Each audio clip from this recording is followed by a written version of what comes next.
How goes it to everybody? So we're doing a little revision here on the little mini gaming build, and here with the RVZ01 Raven series from Silverstone. I'm replacing the 1 terabyte, got the video card out.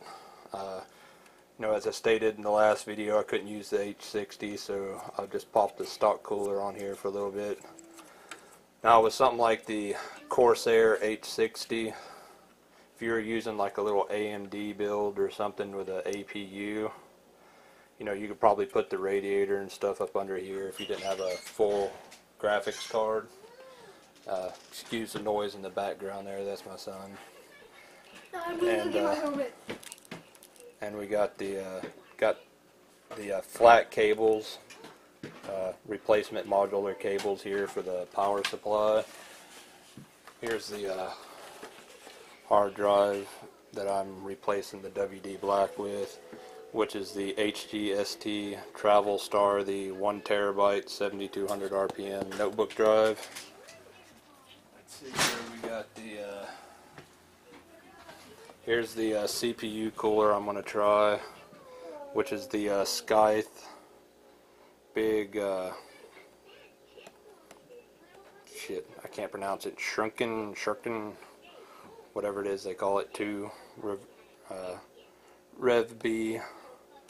Hopefully this will do a lot better over the stock cooler, because it absolutely blows with this i7 4770K in this little case. All the fans, case fans set as intake, including the one for the side panel. My temperatures idle were around 50 Celsius.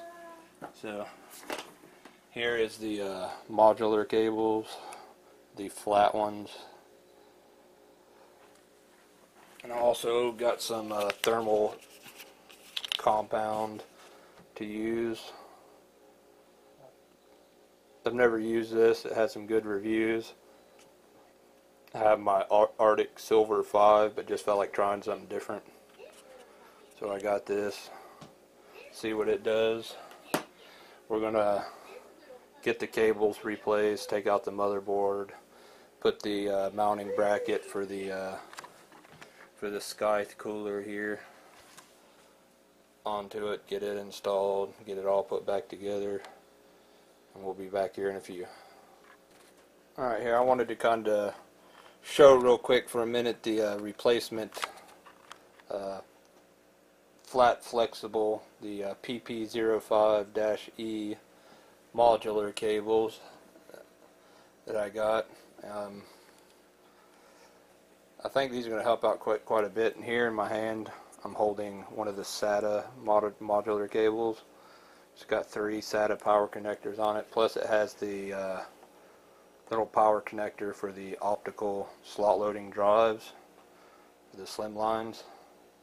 So that's a bonus. That would help it so you don't have to get a converter cable or anything. But this has just a hair more reach to it than the default module or the default thick modular cable. But with it being flat, I guess that you could probably get a little bit more flexibility out of it. So maybe you can actually use it to hook up 3 drives and it will reach all of them now. But we'll have to see how that works. As you can see here, I got most of them. Let me set those down. Hooked up here to the power supply. Definitely going to give a lot more room over the default. But we're going to get her put together now, and I'll show it off. We'll see how much space it saves. You'll be able to compare it to my previous video. Hopefully everything works out well. Alright, here as you can see here, I got the flat cables installed, the Scythe big shrunken, however the hell you pronounce it, Rev 2 or 2 Rev B would not fit. It extended like 1.5 millimeters or so over the riser card here, and or over the PCI Express slot, rather, my bad, and blocked it from being able to get the riser card in. I have installed the my solid state drive now over here on this side 2.5 inch mount. I got my other two 2.5 inch drives right here, and this here is the HGST Travel Star 1 terabyte. Up under this is my 500 gig Western Digital Black, right up underneath there. And the cool thing too about this these cables is they came with the mini SATA power here, so I don't have to use the adapter anymore, which is a good thing. I still did not like having to purchase the flat cables, but they do fit in the case a lot better. As you can see, they give a lot more room over the stock modular cables for the Silverstone 450 watt gold modular power supply. And because I happen to go back here to the Intel cooler for right now, which at idle I was running at 52.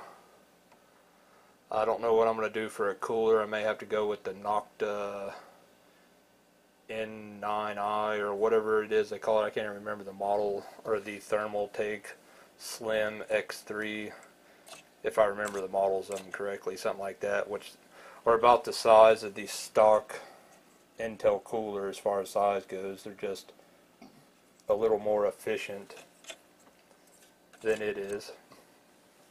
But I added in this fan here for the side panel to help blow down on top of it. This is the Coolmaster Jet Flow. From my understanding, this thing's very loud, but I hope it won't affect me too much, because this system here is hooked up to my television, which when I use this, I mean, I am about an average of 6 feet or so away from it while I'm using it. But we're going to hook it up here real quick, check and see if this fan here might help drop the temps a little bit.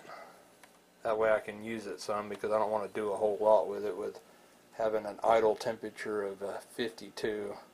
Intel stock coolers are just absolutely horrible.